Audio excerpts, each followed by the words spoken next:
Hi, good evening, everyone. Thank you for joining us on this November 29th, 2023. I'm Ashkan Lashkari, MOASC president, and I have the honor of help presenting this great discussion that we'll have Dr. Husain moderate. And we have two fantastic discussants, Dr. Aaron Lisberg from UCLA and Dr. Aaron Mansfield from the Mayo Clinic. Thank you both for joining us. And in today's discussion, we'll be reviewing the exciting developments of antibody drug conjugates in non-small cell lung cancer. And I know there's been a lot going on, and we're all very anxious to learn from all of you. And if there are questions, feel free to present them through the chat box, and they will be reviewed accordingly. And this is really meant to be an interactive discussion, although I'll let Dr. Husain take it from here. And thank you once again. Thank you, Dr. Lashkari. And really, it's a pleasure to be here and speak with you all, specifically about the topic of antibody drug conjugates in non-small cell lung cancer. This has really been an exciting field with many agents that have clinical data presented. And today we have, the very unique fortune of having two experts in the field, particularly in the context of antibody drug conjugates and in their place in lung cancer representing. And we have Dr. Aaron Lisberg from UCLA, as well as Dr. Aaron Mansfield from the Mayo Clinic, who truly have, revolutionized the way we think about some of these drugs and medicines as they pertain for the benefit of patients. So without further ado, I am actually going to segue because Dr. Lisberg was the presenter for one of the medicines that we're going to be discussing today at the ESMO meeting. And in fact, actually presented at the plenary session for the meeting on this specific medicine. And so we're going to speak about datopotamab deruxtecan first, and then we're going to segue into the other compounds. So I'm just going to switch the slide deck here and one quick second. Just a quick point to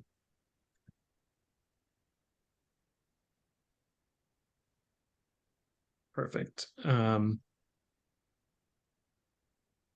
Aaron, you can let me know kind of when to go with the next slides. Okay, that sounds good. Yeah, thanks, Hakeem. So yeah, thank you everybody for joining today. This was the presentation I gave at ESMO about a month ago. And we'll go through it in some detail because I think it's important data, and then I'm sure we'll have a nice discussion afterwards. So this was the results from the randomized phase 3 TROPION-Lung01 study. The study evaluated Dato-DXd, which is a TROP2 directed antibody drug conjugate, versus docetaxel in patients with advanced metastatic non-small cell lung cancer who were eligible for second-line chemotherapy with docetaxel. We can go to the next slide. The next one. So by way of background, as we're all aware, docetaxel is our standard of care second-line chemotherapy for metastatic non-small cell lung cancer, but it's associated with modest benefit and substantial toxicity. As I just mentioned on the title slide, Dato-DXd is a TROP2 directed antibody drug conjugate that selectively delivers potent topo-1 inhibitor called DXd or deruxtecan directly into tumor cells. And promising anti-tumor activity was seen with this agent in patients with advanced metastatic non-small cell lung cancer on the phase 1 trial, where an objective response rate of 26% was seen. This is the schematic for the drug. We can go to the next slide.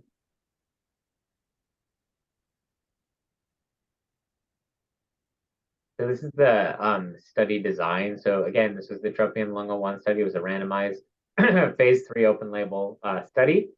It enrolled patients, again, with advanced metastatic non-small cell lung cancer, previously treated and eligible for second-line chemotherapy with docetaxel. It enrolled patients irrespective of histology. It enrolled patients both with and without actionable genomic alterations. And no minimum TROP2 expression level on the tumor cell surface was required for enrollment. Patients were then randomized 1-to-1 to receive Dato-DXd versus docetaxel. And the trial had two independent dual primary endpoints: progression-free survival by blinded independent central review and overall survival. We can go to the next slide. These were the demographics and baseline characteristics on trial. They were well balanced on both arms of the trial. Important points to note: approximately 25% of patients on either arm of the trial had squamous histology. 17% of patients on either arm of the trial had an actionable genomic alteration, most common of which were EGFR mutations, as you can see in the table on the right. And patients with stable brain metastases at baseline were eligible for enrollment. Go to the next slide. So this is patient disposition. There are a number of key points to pull out here. As you can see at the top of this table, the number of patients ongoing on study treatment at the time of data cutoff was 3 times higher on the Dato-DXd arm. We can see that more than half of patients treated with docetaxel were on therapy for 3 months or less. This is in contrast to 1 in 5 patients on the Dato-DXd arm who were on therapy for at least 9 months, compared to 8% on the docetaxel arm. The primary reason for treatment discontinuation and the median study follow-up were similar on both arms. Go to the next slide, please. So this was the first of the 2 dual primary endpoints that I presented. This is progression-free survival and the intention to treat population. What we see here is a statistically significant improvement in PFS in favor of Dato-DXd over docetaxel with a hazard ratio of 0.75. Objective response rate more than doubled in the Dato-DXd arm, 26.4 compared to 12.8 for docetaxel. Longer duration of response.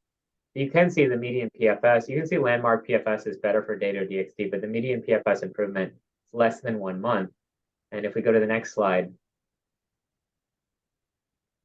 that really led us to try to identify which patient populations are deriving clear benefit from Dato-DXd over docetaxel. And I think this forest plot starts to answer that question. So as we look at the PFS and key subgroups here, you can see the vast majority of the criteria benefits clearly with respect to PFS in the Dato-DXd favor.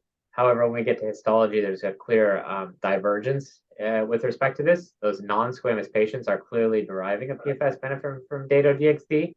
Patients with squamous disease are not. The other thing to pull out of this, important to note, is that the patients with actionable genomic alterations, all but 3 of whom had non-squamous histology, had the greatest benefit on trial with a hazard ratio of 0.38. We can go to the next slide. So these Kaplan-Meier curves kind of dig deeper into that dichotomy we saw with respect to PFS benefit in favor of Dato-DXd by histology. On the left-hand side, we see non-squamous patients, both with and without actionable genomic alterations. As you can see, the curves clearly separate in favor of Dato-DXd. The hazard ratio was 0.63, median PFS improvement of 1.9 months, objective response rate almost triple for Dato-DXd, and a longer duration response. On the right side, though, we see the exact opposite. Hazard ratio greater than 1, objective response rate, duration response, median PFS, all inferior for the Dato-DXd treated patients. Now, based on like the last 2 slides that I presented, the real question was the non-squamous benefit, is it entirely driven by the actionable genomic alteration patients? As you'll remember, they had a hazard ratio for PFS in favor of Dato-DXd of 0.38, and all but 3 of them had non-squamous histology. But the answer is no. It appears patients with non-squamous histology, both with and without actionable genomic alterations, are benefiting from Dato-DXd with respect to PFS over docetaxel. You can see in the box on the bottom left, the PFS hazard ratio for non-squamous patients without actionable genomic alterations was 0.71. We can go to the next slide. So this was the second of the 2 dual primary endpoints on trial. This is interim overall survival and the intention to treat population. I presented the interim overall survival analysis, but it's important to note that there's a final overall survival analysis that hasn't occurred yet and will be presented in a future meeting. But with respect to this interim analysis, you can see a trend in favor of Dato-DXd over docetaxel, but this did not cross the pre-specified boundary for statistical significance at the time of data cutoff. Again, though, when we look at the histologic breakdown in this box at the bottom, you can see that this OS benefit is primarily driven by patients with non-squamous histology, where the hazard ratio for overall survival is 0.77. And in the squamous group, you're seeing, again, a hazard ratio greater than 1. Very consistent with what we saw with respect to PFS, objective response rate, duration response. And as I said, the trial is continuing. So we'll see the final overall survival analysis at a future date. Go to the next slide. So to contextualize that efficacy data, I then presented safety. And so this is the overall safety summary. When we're looking at the safety data, it's important to note that the median treatment duration for patients treated with Dato-DXd was longer than docetaxel at 4.2 versus 2.8 months.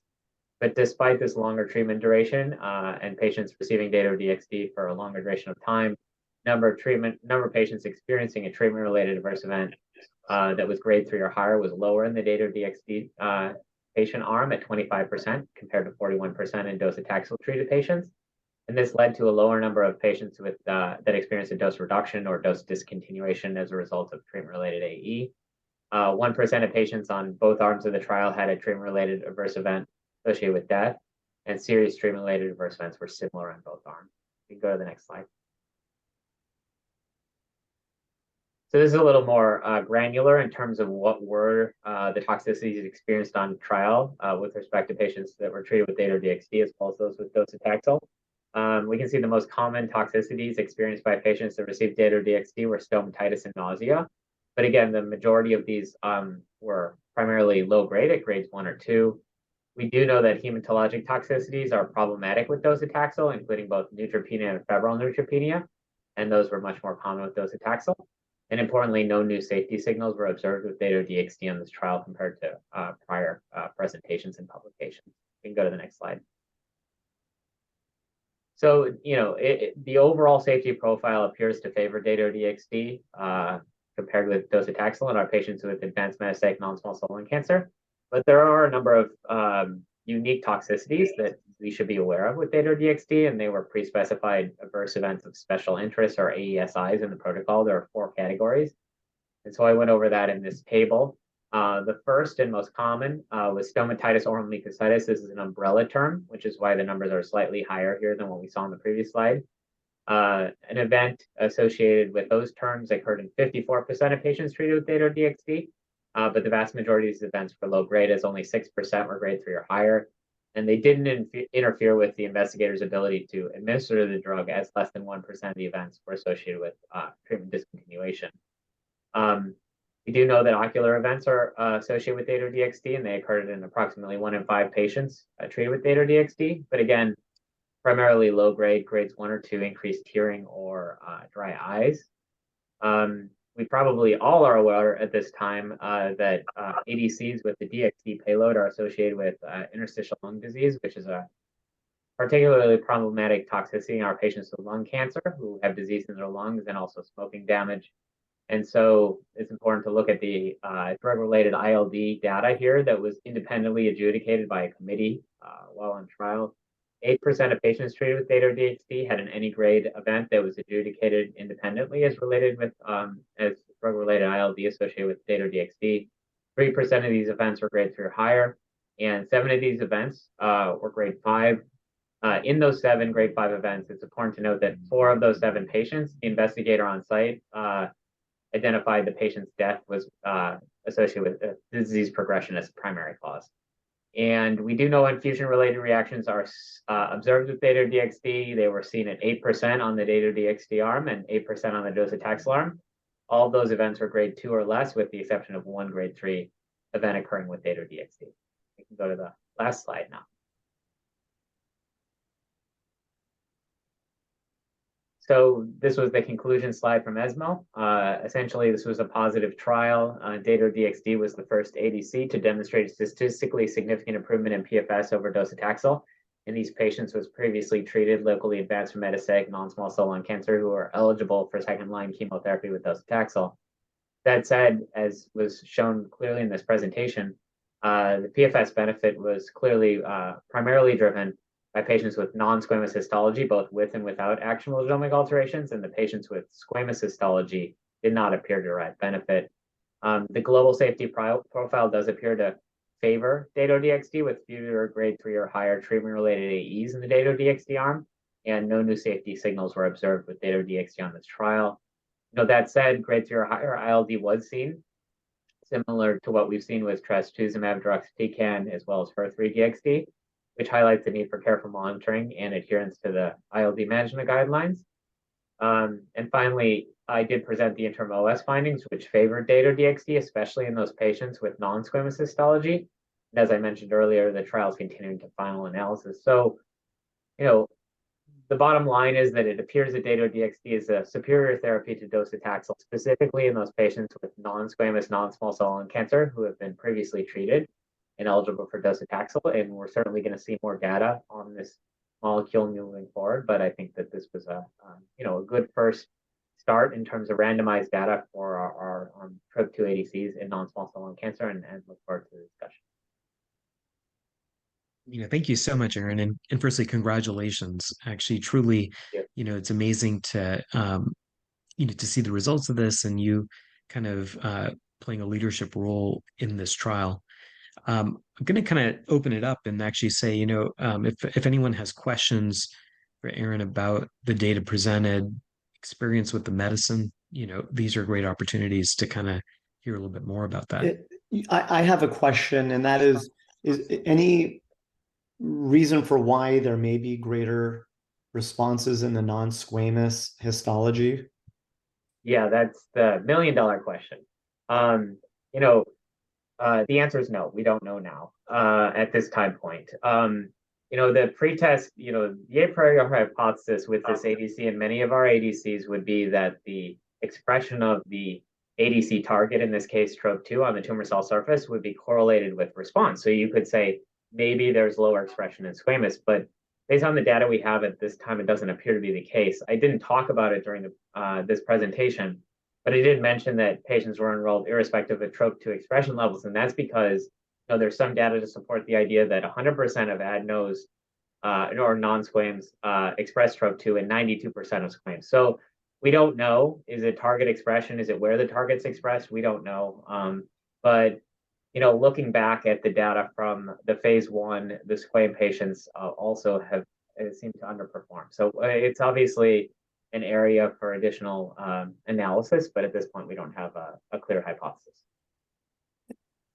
I had one other question, and that was, do we know whether, and I don't know if you discussed this, in patients who progressed on both arms, was there a greater percentage of patients who progressed in the brain on one of the drugs versus the other? In other words, were there more recurrences or progressions in the brain with one of the drugs versus between docetaxel and Dato-DXd? Yeah, no, that's a good question. That has not been presented. I have seen some of that data, but I think that we will see more information on that probably at future meetings.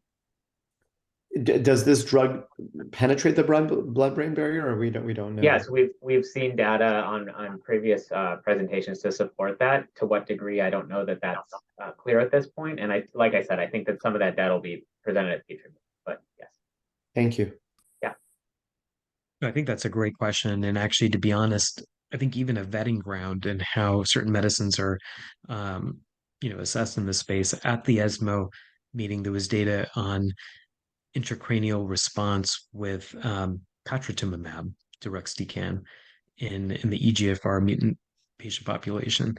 And I think at least I was a bit surprised to see how, kind of what that response rate was. And we'll go through that. It was about 20%. But in that range, a large molecule like an ADC contributing to that benefit. We do know for trastuzumab deruxtecan in breast cancer, as well as in lung cancer as well, there was data presented also at the ESMO meeting about intracranial response with that medicine, trastuzumab deruxtecan, for the HER2 mutant non-small cell lung cancer. We, obviously kind of, have seen data for breast cancer in those patients receiving it. So kind of curious, and I think it'll be interesting to see that intracranial response.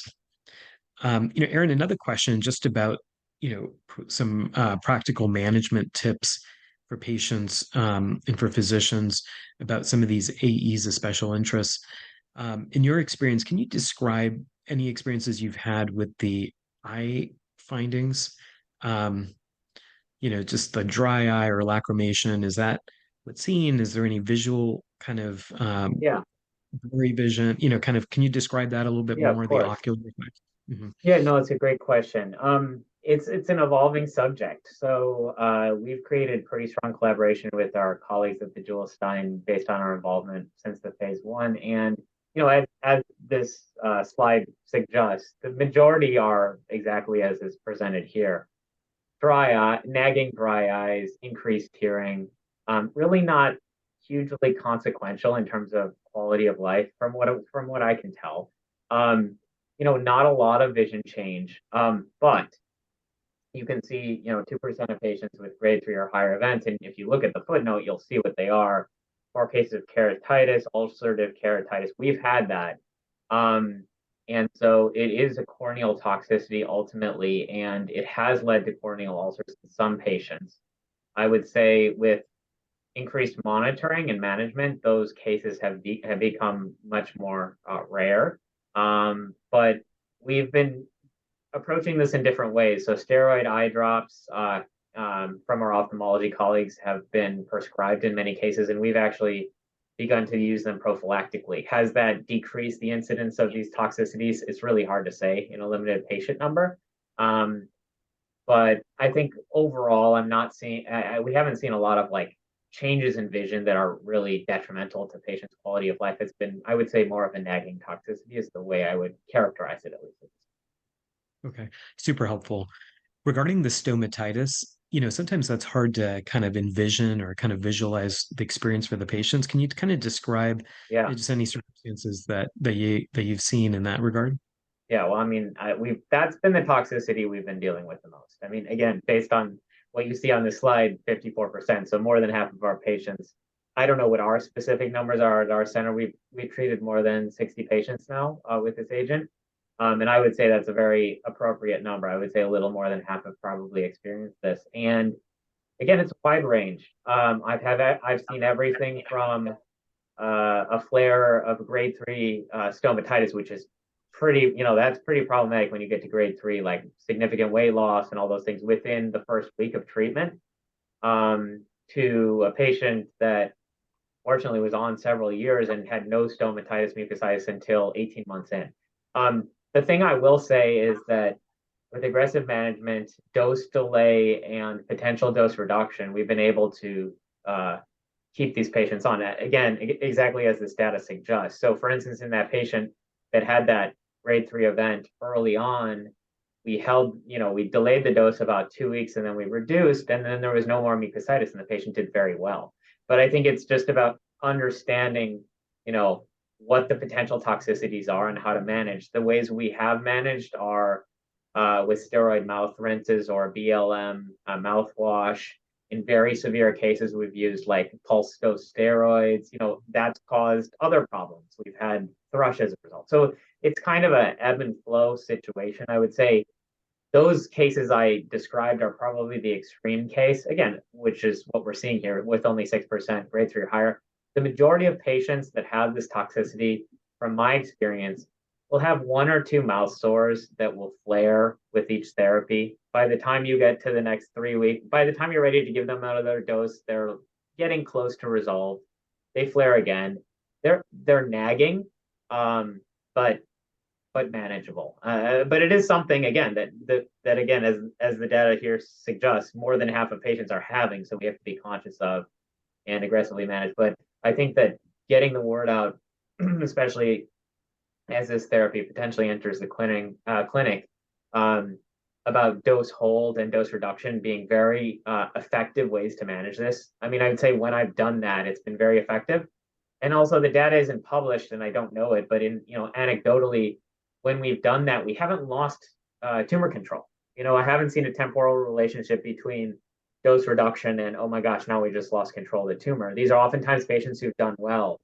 And when we've done those dose reductions, they've continued to do well. So I think it's, again, just about getting the kind of messaging out, hopefully presenting some of that data in more aggregate form. But that's been our experience. Super helpful. And I think kind of your experience here and the wealth of experience in treating that many number of patients with this medicine, I think really is going to be helpful for the community to kind of really, just know prophylactic tips, management tips. Just a couple last questions, just because you're here and to kind of hear this is, on the slide is mentioned the IRRs in Yes, 8%, yes, and again, we don't typically think of IRRs with antibody drug conjugates. Can you kind of describe any of that, like sure, of maybe course. kind of anecdotally or kind of if Yeah, you've had experience in that regard? yeah. So there's a lot to talk about there. We'll keep talking until you want to switch the topic. Okay. So interestingly, as is the case with I think most phase 1 studies, when we initially enrolled a large number of our patients in the phase 1, we were not allowed to give pre-medications in the first cycle. And it was one of those situations where you knew what was going to happen, but you had to do it anyway. And what I mean by that is that almost every patient had an infusion-related reaction with no pre-medication. And then once we started pre-medicating, in my experience, those rates have gone down significantly. So what did those infusion-related reactions look like? Were they life-threatening? No. I think we had one that maybe was a little more concerning, but in general, it was, some maybe redness, flushing, fever, mild fever, nausea, vomiting. But again, in my experience, ever since we've now obviously we're pre-medicating with antihistamines, steroids, and Tylenol before every cycle. And in my experience, maybe one patient has had an infusion-related reaction since then. Now, that what's reported here at an 8% rate, these patients would have all been pre-medicated. So obviously, my experience may be a little less significant. But I think with adequate pre-medications, those infusion-related reactions are rare, and they have not been like of the real severe nature. Super helpful. And I think, just maybe the practical take-home point here is pre-meds are an important component. You're really not forgetting those or, integrating that. And just the last point then about the ILD, I found it kind of interesting that, kind of as listed by the investigator, the ILD was kind of underrepresented or such, like, kind of 4 of 7 of the adjudicated cases were thought to be disease progression. Any thoughts that you have kind of now about ILD, about this, circumstance of calling ILD or kind of how that gets adjudicated? Yeah. So I have seen the data, but most of it, it's not public. So I've got to be a little careful with it. But, there's 2 different ways for us to look at this. And if we go back, or it might not be on there because we think it's been greater than 5% patients, but there were treatment-related adverse events. I don't think it's on here because they didn't occur in greater than 10%. But here, it doesn't matter.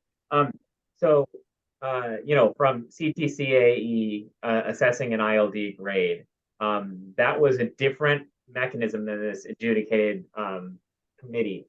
My understanding of what happened in 4 of these 7 patients is that in many of these patients, there may have been a significant time lapse between the appearance of ILD and the patient's death, potentially several months.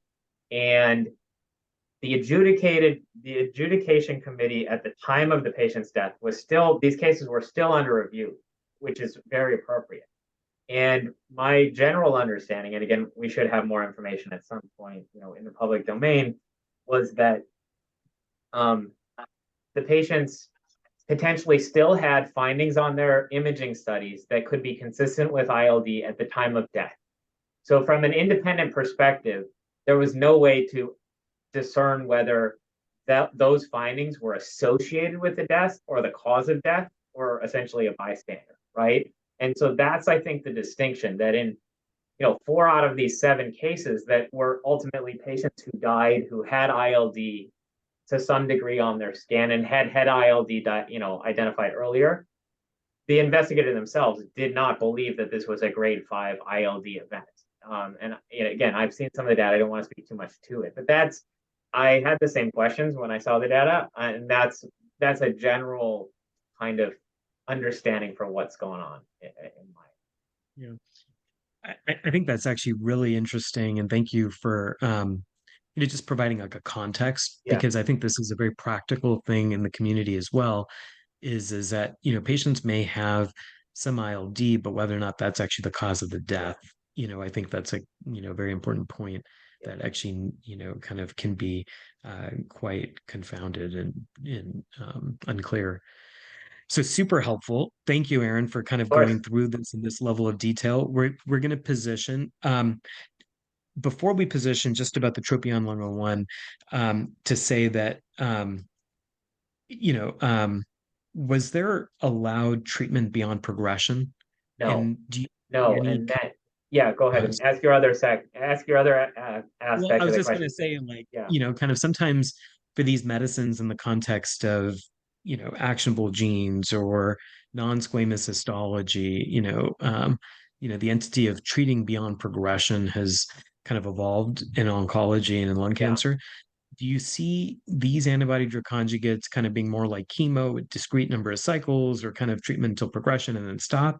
Or do you see kind of more of a mindset of continuing it beyond progression for maintaining cancer? Kind of any thoughts Yeah, there? absolutely. I'm gonna have thoughts on all this. I appreciate you asking the question. This was something we've wrestled with on the trials, and I mean, I've advocated for the opportunity to treat beyond progression because there was many cases where, you'll get an event that meets progression, but the patient appears to be still benefiting. And we've had patients who have continued to benefit even after therapy. Some patients have come off for toxicity, and even without additional therapies, their scans have continued to look stable.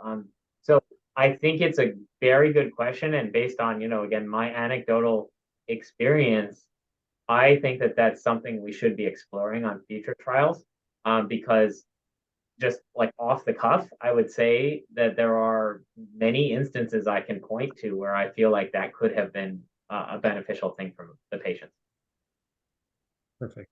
Well, thank you. Thank you so much. And now, just to segue into some of this. So again, I just had a few slides over here, which is pretty much the same data that you presented, with the side effects. So we're just going to jump to that. Just kind of a follow-up is that, you know, there is another TROP2 antibody that is in the landscape, sacituzumab govitecan. Here is data from from the NSCLC cohort, where we can see, the response rate of about 17%, duration of response about 6 months, PFS 4.4 months, overall survival 7.3. Again, there's a limited analysis, small data set, smaller data set. So, just, kind of with those components there. Here are some of the side effects that we're seeing with this medicine. And again, this medicine is FDA approved in breast cancer as well as urothelial cancer. And we can see incidences of neutropenia, 28%, leukopenia, 9%, fatigue, nausea, diarrhea. Major toxicities are kind of in numerical order represented over here. And we can see nausea, diarrhea, fatigue, alopecia, and then neutropenia listed. So, just some questions. And, Aaron Mansfield, actually, it'd be great to kind of get your thoughts on this now. Firstly, Aaron, to kind of ask you that point, I believe actually you've had the datopotamab trial open as well. Is that correct? But I was not the PI locally. One of my colleagues had the drug available. So Have so just kind of one thing to ask is, based on the data that you saw from Aaron and kind of just the proliferation in this field in this, do you firstly kind of see these medicines really becoming a defining strategy after the first line? Kind of other, like, are there patient populations that you feel kind of really kind of would be better served with conventional chemo? Do you see kind of like these agents surpassing chemo in this space? well, that's the hope, right? Targeted delivery of chemo to the tumor or the microenvironment based on how it's designed would Mhm. hopefully overcome this a broad spectrum of chemo that just goes everywhere. So I theoretically believe it might get there, but I think as just what we saw, there's some new risks that just challenge at least my thinking about whether these are the true heat-seeking missiles or not that they're proposed to be. I mean, why are we seeing this interstitial lung disease? Why are we seeing these ocular toxicities? how can we do this without biomarker selection when we're really relying on that specificity to make this tumor specific? So those are just some of the issues I struggle with as we look at the results of these trials. And then how can two antibodies after the same target, maybe a different epitope, have a different toxicity profile? Is it always just the payload, or what's happening that way? Yeah, I think that's so true. Um, and I think kind of it is important that we think through, the applicability here. I heard kind of in general in one discussion that I kind of had on this point was felt like oncologists were more comfortable with agents that had as side effects nausea, vomiting, cytopenias. Then some of the things that were mentioned, such as the ILD or stomatitis. What do you think, Aaron, in that regard? Actually, do you feel like kind of the general ethos is that cytopenias are easier to manage and because we've known how to deal with them and perhaps growth factors and such like that? Does that kind of play into the decision in your experience? I guess just toxicity overall, as I'm choosing between, let's say, equivalent agents, I would then go for the less toxic. But how do you define that, and how do you predict who's going to experience those toxicities is difficult. I think a lot of oncologists are comfortable with the paper toxicities of a mild, thrombocytopenia or mild neutropenia without a fever.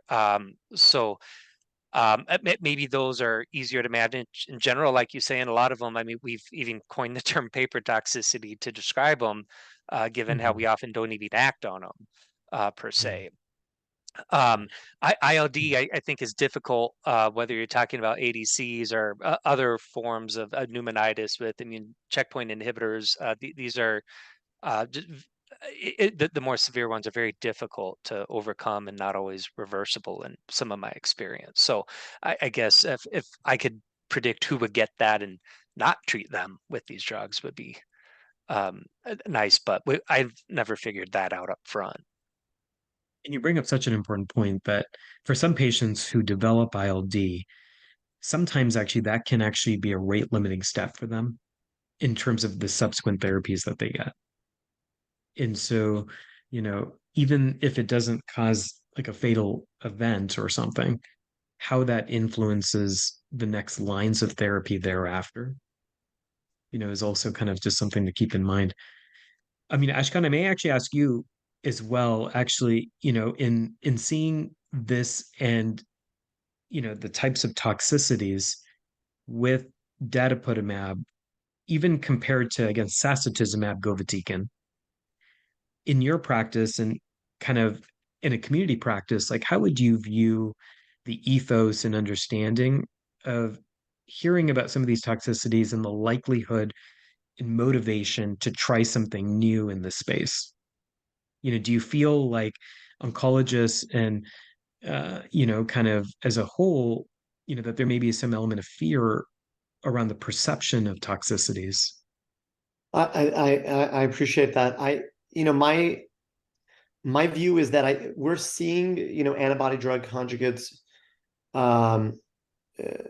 be incorporated into general oncological care across a wide number of different disease subtypes, breast, bladder, lymphomas, all kinds of tumors now are being treated with antibody drug conjugates. So I think increasingly we're more comfortable, using these drugs, gastric cancer being another example. So I think we're more comfortable using them. Obviously, we do have to pay attention to some of their more unique side effects. But I think for the most part, when you have an agent like this, which can replace a standard that, docetaxel is no easy drug to administer to patients who have had multiple rounds of prior therapies, such as these patients. Granted, I was looking at this trial and, these patients were either state, ECOG 0 or 1. So they're generally, cherry pick good patients. I don't think that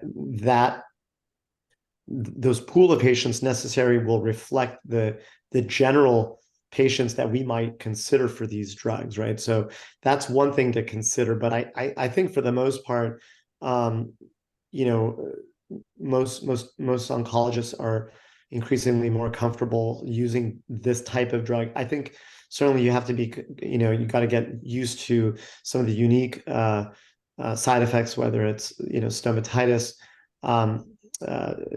ILD, ocular side effects. I mean, those are certainly things that, we need to get comfortable with. But I think that if this is able to replace, and it appears that it will replace a prior standard, I think that's welcome, because we're lacking in this space.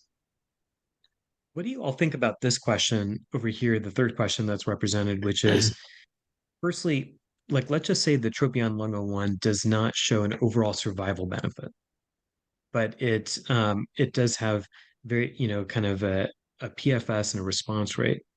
Would that influence whether or not you use the medicine? I may say a few things. Or sorry, Aaron, please go ahead. No, go ahead. I would hope we see a overall survival benefit. I mean, that's our key feature there. But getting back to the prior conversation about the toxicities, if I recall, despite more cycles of therapy, longer duration of therapy, there were fewer events. So if this is I can't say it's better tolerated. Our patients need to tell us that. But if we see QOL data just saying, hey, the patients who got this liked it, did better than docetaxel, that would influence me. It would then bring up the financial coverage issues, but the safety and tolerability, and also if you're getting deeper response or more responses that are deeper, does that help with the symptomatic relief? So those things influence my decision making, assuming we have insurance coverage for the drug, and assuming it's approved.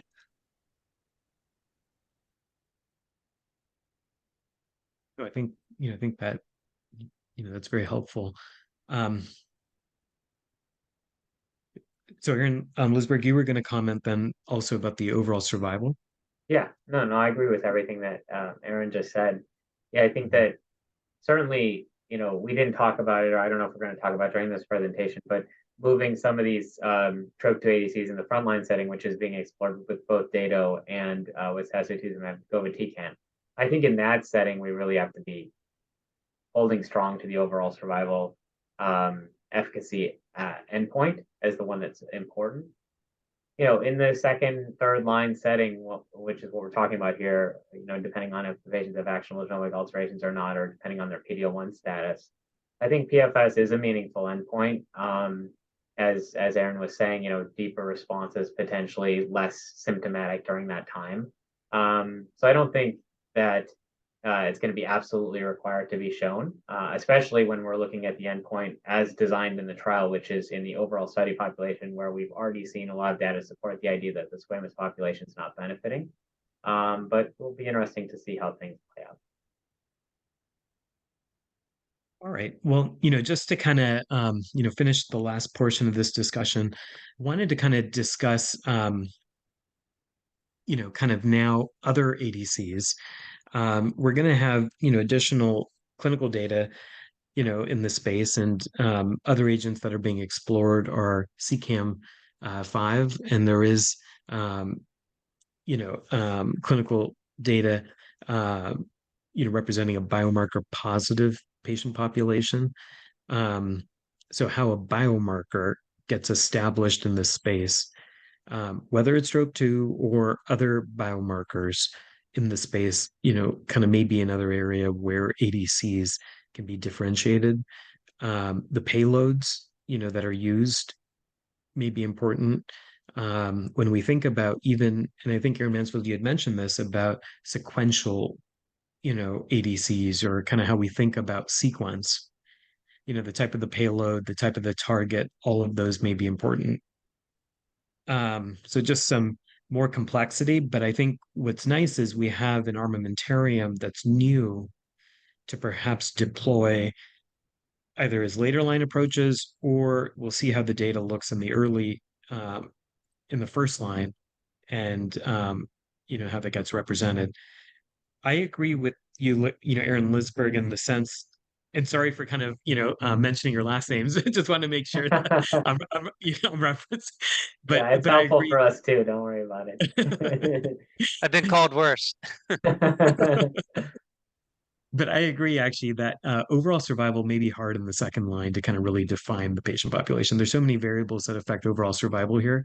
PD-L1 status, perhaps as it's built around the first line of therapy that was received, and then kind of other factors such as brain metastasis, all these things kind of contribute to pretty heterogeneous patient population that I find it interesting, kind of about the Tropion-Lung01. And I may ask you actually, Aaron Lisberg, about this is like, let's just say that one endpoint does not meet and overall survival does not meet. Is the success of the trial built around the dual primary endpoints Yeah, and for registration? they're independent. Basically at this point the trial has met one of its independent primary endpoints. So it's they're not co-primary, which means they would both need to be met. Yeah.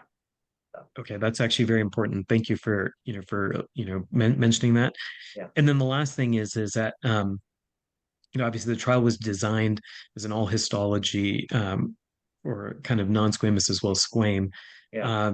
We can see that kind of the squame seems to not be deriving benefit. I think just want to really articulate that, and also kind of make kind of, as we talk about a registrational approach or kind of an approval, seems kind of probable that that there may be more selection needed based on histology and not kind of a broad all-comer approach. Would you agree with that? Kind of, and again, not privy to any, information in that regard, but kind of just as your recommendation, would you recommend that if approval came about, that it would be in the non-squamous only? Yeah, that was something I tried to make very clear in the presentation, that from like a mile high view, it's technically, and not just technically, it is a positive trial. Dato-DXd was superior with respect to PFS in all comers population. But in terms of what really matters for our patients, going to that next stratification, which we're all very familiar with, squamous versus non-squamous, I think takes us where we need to be. And this is similar to what we saw with pemetrexed in the past, where it was evaluated in all comers, and clearly it was the non-squamous population that was benefiting, and that's who we use the drug in. So it seems inappropriate to be using this drug in an unselected manner in the squamous populations, although there certainly are patients in that population that can and will benefit, and that's where a biomarker is really needed. But I feel, based on the data in the non-squamous population, both with and without actionable genomic alterations, independently and together, this appears to be a superior therapy to docetaxel, and that would be the patient population I would be most enthusiastic about using. Super helpful. One other last point about the trial here is, obviously the squamous did include some actionable mutation patients. Yeah. Do we know if what's more important is the mutation, or is it the histology? Like, did any of the patients with squamous histology who had actionable drivers have better outcomes, or kind of any details or data in that regard? It exists, but I can't speak to it right now. I suspect it will be presented at a future meeting. Okay. Well, that's, that's good to reference. And yeah, I think what we'll do, just for the sake of time, is that we're going to, I did want to speak about how this medicine has been looked at for some of these actionable genomic drivers. And so here's data from another study known as the Tropion-Lung05. And this was looking at patients with actionable drivers. And here is some data with the EGFR patients, where Response rate was about 44%, duration of response 7 months, PFS 5.8 months. Interestingly, patients with ALK rearrangements are not performing as well. The response rate's almost half, about 24%. So it may be relevant that the type of driver event may also be important as we think through the efficacy of the ADC in this space, and this is specifically for datopotamab. Maybe actually just maybe I will actually just kind of show some of this. So another ADC, patritumumab, is being studied in EGFR mutant disease. These patients included in the Herthinia Lung 01, which is now a published study, had received prior EGFR TKI and prior platinum. I mentioned previously kind of response rates and response rate of about 29 to 30%, and duration of response of about 6.4 months, PFS 5.5 months, median overall survival of about 12 months. Importantly, kind of I had mentioned that there was some intracranial response seen with this agent as well. So I think it's just speaking to the fact, and we'll have to see how datopotamab intracranial response looks. Here is the safety of this medicine. And what I found kind of interesting about this is that we're not seeing as high rates of stomatitis or ILD, as in the other study. And I think that some interesting points here is the fact that the payload, is, so we don't know what exactly is driving some of the toxicities. Is it the antibody? Is it the payload? And because, I'd love to hear your thoughts on this as a group, is if the payload is the same and the linker is the same, and it's just the antibody that's different, and yet we're seeing kind of pretty different toxicities with regard to thrombocytopenia and neutropenia with this compound and not with the other. How do we reconcile that or think about that? Yeah, and then you layer on the fact that, as we were talking about earlier, different linker, different payload, different antibody, but same target with sacituzumab govitecan and TROP2, and same class of payload with the topo1 inhibitor. And again, different. I don't know. I think that when you're looking at HER3-DXd versus Dato-DXd, as your initial question posed, and we have to agree that in the three components of antibody-drug conjugate, the only difference is the antibody. We have to. I mean, my assumption would be that it's something about where the complex is being delivered based on the expression of the target protein, and that's what I would hypothesize. But yeah, certainly a lot more work needs to be done. Really, really great discussion.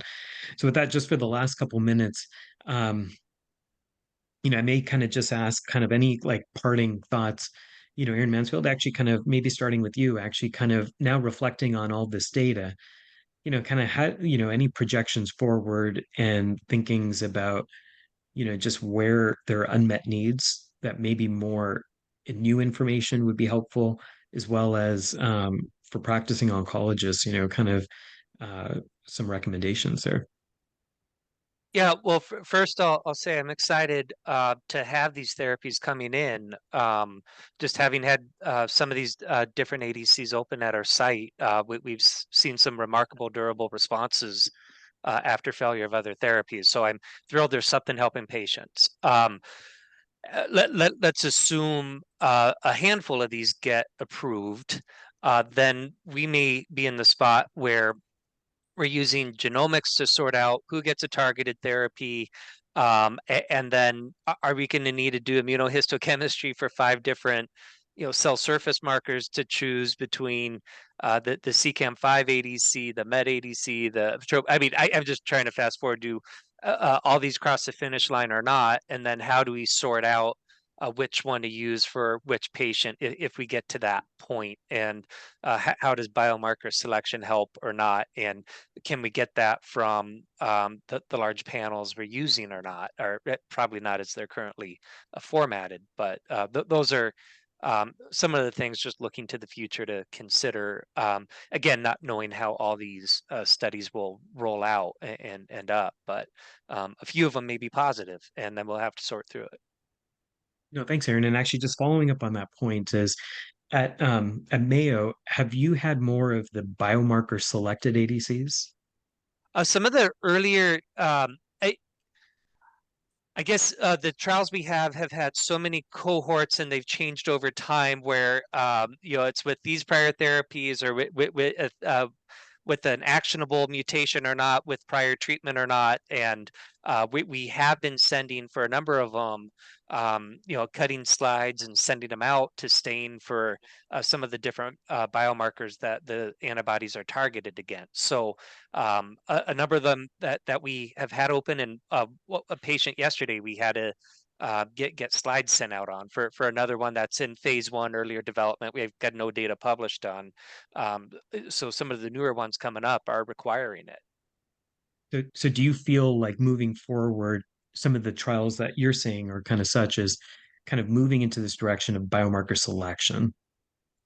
Yeah, I mean that's where they're going, and maybe TROP2 in general is more greatly expressed across lung cancers, or the non-small cells at least, and where some of these others in development might be in a smaller subset of the group, and may require that expression for activity. Super interesting. So Aaron Lisberg, actually, any final words? Actually, thank you for firstly presenting, and kind of any final reflections based on our discussion today. Yeah, no, I agree with what Aaron just said. I think, again, as I think we've all said, docetaxel has been our standard therapy in the second line chemotherapy for 2 decades, and it's not an easy drug to give. So the possibility that we might have a different option for our patients is great. I think this data from the Herthena Lung 01 is also very encouraging in the EGFR space. I know we're not talking about it today, but there's some other things happening there as well that look exciting. And I think ultimately, this will spur a lot of additional science that needs to be done to identify, as we do potentially get approvals with more and more ADCs, how to sequence these things, what types of resistant patterns occur. Can you give a second ADC after? Does it matter what payload you use? Is it about is the antibody required to be different? There's just lots of questions that will emerge, but I think they're all good questions arising from the fact that we're going to have more options for our patients. So I think it's all good, and a lot of exciting things to come. Fantastic. And Ashkan, I may ask you actually as well, actually, any, thank you for your thoughts actually, and any, any kind of concluding words based on this discussion and seeing this data, seeing the space, kind of, any thoughts you have on that too, would be great to hear. Yeah, no, I just think that these antibody drug conjugates are just a new avenue for cancer treatment. And I think we're seeing that there is benefit across, different disease subtypes, even within lung cancer and, across different tumors. And again, I think it's exciting just hearing about these new opportunities, especially since, these are areas where we haven't had, new developments, whether it's after, standard, frontline treatment with chemoimmunotherapy, or after combination of targeted therapies, then chemotherapy, and now having like a further line agent aside from docetaxel, and now with the Herthena lung trial looking at these agents in the EGFR space. Very exciting. So I think it's exciting for our patients, and certainly it'll force all of us treating patients to remain very humble in terms of learning how to use these agents, and certainly how to sequence them, as you guys have commented on. No, and I think we're really going to have to learn from each other here, because in some ways, actually, physicians who are seeing multiple tumor types, you really may have a lot more experience with Correct. Yeah. how the medicines apply across cancer as a whole. So with that, I actually just want to thank you all for participating today and being here to to hear and participate. And very special thank you to Aaron Mansfield. Thank you so much for participating today, and especially kind of, you are significantly later in time than us in terms of time zones. So thank you. And Aaron Lisberg, thank you again for representing your plenary session at ESMO and fielding all these questions and discussion points.